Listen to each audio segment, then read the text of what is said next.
മൃഗീയ ഭൂരിപക്ഷത്തിൽ അധികാരത്തിലേക്ക് എത്തിച്ച കോൺഗ്രസിന്റെ മുഖ്യമന്ത്രി തീരുമാനിച്ച നാടകവും കസാരകളിയൊക്കെ നമ്മൾ കണ്ടു അല്ലേ.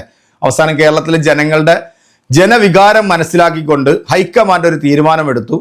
ആ തീരുമാനം വി.ഡി. സതീശന് അനുകൂലമായിരുന്നു. അപ്പൊ നമ്മുടെ രമേശ് ചെന്നിത്തല പറയുന്നു ഞാൻ രാജിവെക്കാൻ പോവുകയാണ്. മറ്റേയാൾ പറയുന്നു ഞാനും രാജിവെക്കാൻ പോകും. നീയൊക്കെ രാജിവെച്ചിട്ട് നേരെ പോയിട്ട് അങ്ങോട്ട് BJP-യിലേക്ക് ചേർന്നു. ഇവിടെ ജനങ്ങൾക്ക് ഒരു പ്രശ്നമില്ല.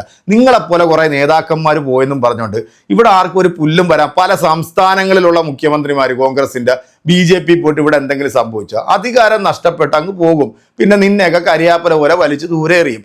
നീയൊക്കെ പോകുമ്പോൾ ഇവിടുത്തെ ജനങ്ങൾ മൊത്തം നിന്റെയൊക്കെ കൂടെ വരുമെന്നുള്ളതുണ്ടല്ലോ, അത് വിഡ്ഢികളുടെ സ്വർഗത്തിലാണ് നിങ്ങൾ. കാരണം നിങ്ങളെയൊക്കെ നേതാക്കന്മാരാക്കിയത് ഈ ജനങ്ങളാ.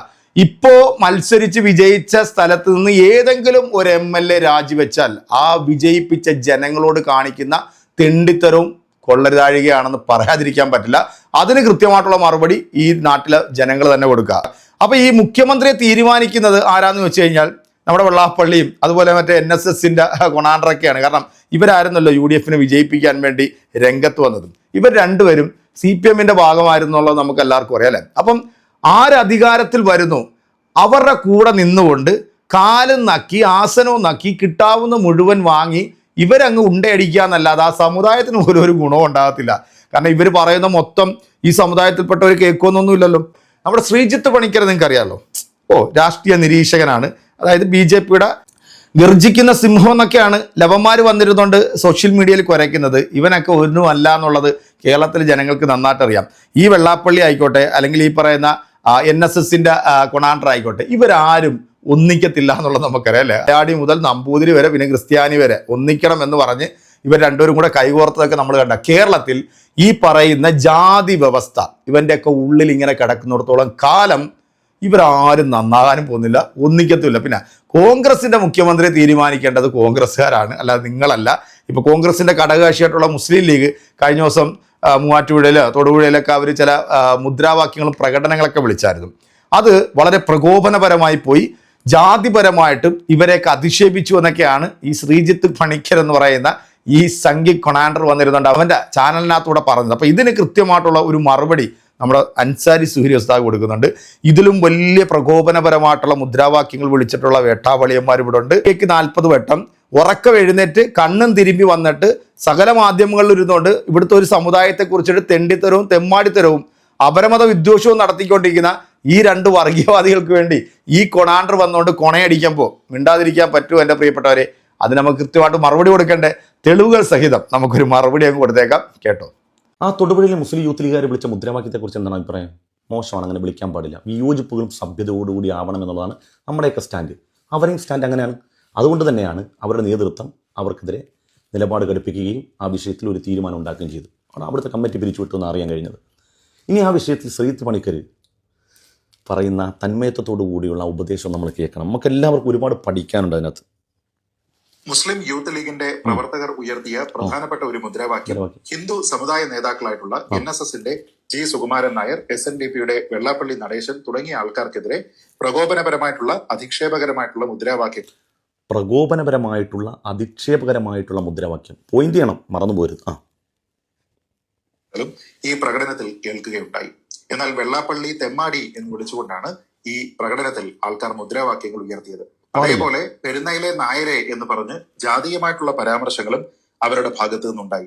പാടില്ല, അങ്ങനൊന്നും വിളിക്കാൻ പാടില്ല. 100% നമ്മൾ അതിനോട് യോജിക്കുന്നു. പക്ഷേ ശ്രീജിത്ത് പണിക്കർ അടക്കമുള്ള ആളുകൾ പ്രകോപനപരമായി കാണുന്ന മുദ്രാവാക്യം എന്നുള്ളത് ഈ യൂത്ത് ലീഗുകാർ വിളിച്ച മുദ്രാവാക്യമാണ്. ശ്രീജിത്ത് പണിക്കരെ ഞാൻ ഒരു മുദ്രാവാക്യം കാണിച്ചു തരട്ടെ. നിങ്ങൾ അടുത്ത വീടിൽ ആ വിഷയം പറഞ്ഞിട്ട് ഇതൊന്നും നമ്മുടെ ജനാധിപത്യ സമൂഹത്തിന് നല്ലതല്ല, നമ്മുടെ സ്നേഹത്തിൻ്റെ പാരസ്പര്യത്തിൻ്റെ സന്തുലിതാവസ്ഥക്ക് ഇത് വികാസം സൃഷ്ടിക്കുമെന്ന് പറയണേ. ഇപ്പോൾ വ്യക്തിപരമായ അതിശയമല്ലേ? ഇനി കേട്ടോണേ, അങ്ങോട്ട് പോകരുത്.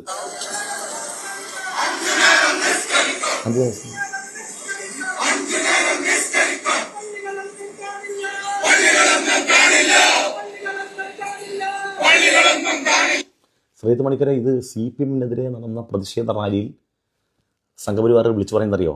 5 നേരം നിസ്കരിക്കാൻ പള്ളികളൊന്നും കാണില്ല. ഇതുപോലെ തന്നെ മുദ്രാവാക്യമുണ്ട്, തൊപ്പി വെക്കാൻ തലകൾ കാണില്ല എന്ന മുദ്രാവാക്യം വേറെയുണ്ട്.